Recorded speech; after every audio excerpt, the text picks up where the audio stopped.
Ken Trahan with Lenny Vangilder. It's our SportsNoah.com First NBC Weekend Review, brought to you by First NBC Bank with locations throughout the greater New Orleans area. Merry Christmas, one and all, and it was a Merry Christmas early for the Saints on Sunday as they demolished Tampa Bay 41-0. Clearly the Saints' best performance of the year in all phases. Really, I mean, this is what we've been waiting to see all year long, and it was the first shutout by the Saints in 17 years.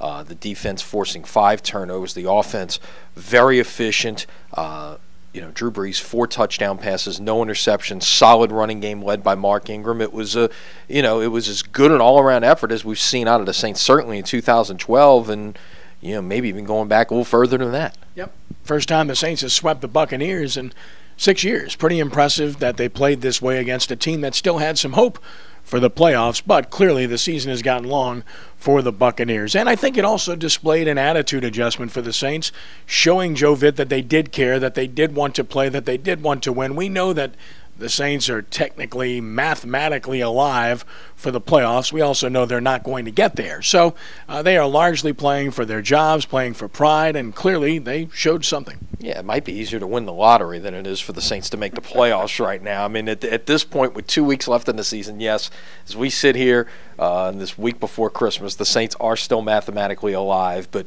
in addition to winning 2 games in the final 2 weeks, 9 other things have to happen for the Saints to make the playoffs, and that's going to be awfully difficult. That's quite a combination. If you end up with that formula, like I say, come give me the numbers and we'll go buy a Powerball ticket. Yeah, get your checklist out, 1, 2, 3, 4, 5, 6, 7, 8, 9, and see what happens. I guarantee you it will not add up when it's all over with, but that's okay. The Saints will move forward, and the Cowboys, of course, over at Cowboy Stadium this coming Sunday in Dallas with another dramatic win over Pittsburgh to keep its playoff hopes alive. And, of course, all of the banter this week will surround, again, something off the field. This time, Sean Payton. Yeah, this will certainly be the subplot to this story, no question. As we lead up to this game, it's going to be interesting to hear what leaks out in the national media on Sunday morning, what the latest is, because as the local guys here will tell you, it's the local folks never hear about these things. They magically appear in the national outlets on Sunday mornings right before kickoff. Well, that's the Saints' choice. I mean, that's what they decide they want to do with news all the time. And in the case of Sean Payton, who I get along with just fine, he has a very close relationship with Jay Glazer, and he's always used him as a mouthpiece. Always. Go back and look at the series of events over a period of years and who's reported what and when they've reported it. Hey, that's their prerogative.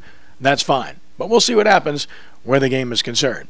Where the Hornets are concerned, they are at Golden State Tuesday night, second of a 4-game, 6-day road trip, 5 games in 7 days because they come home on Saturday to play Indiana, and the losing streak continues. The fourth quarter performance that they had at Portland was very impressive.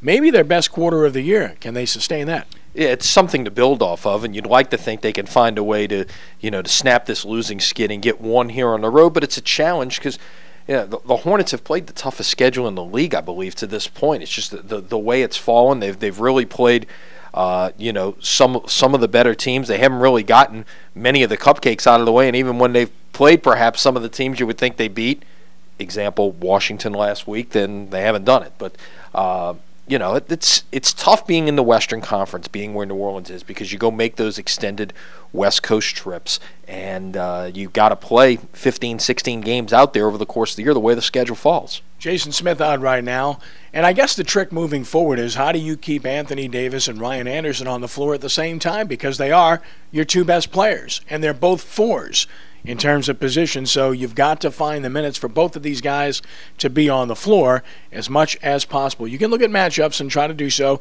when you have the right matchups, but otherwise you've got to find a way for these guys to play significant minutes.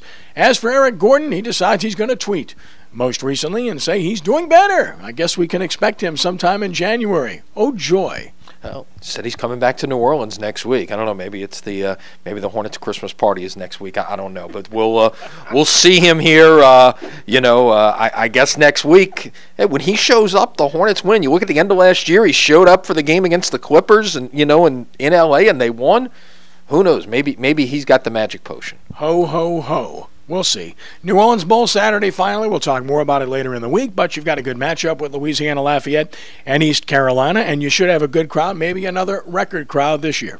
Yeah, Louisiana Lafayette sold more than 18,000 tickets out of their ticket office last year, and I think a few other people bought here in New Orleans. This year, they've exceeded that. They've already sold more than 20,000 tickets. East Carolina has led Conference USA in attendance the last 5 years, so you figure they would travel well. You put those two together, who knows? Maybe we'll see 50,000 plus on Saturday. It'd be great. Yeah, I look forward to it. Get out and see some high school basketball when you have the opportunity as well. Lenny, it's always a pleasure. We'll talk later in the week. All right. Have a good week. All right. For Lenny, I'm Ken. Thanks for joining us. Have a great week. God bless.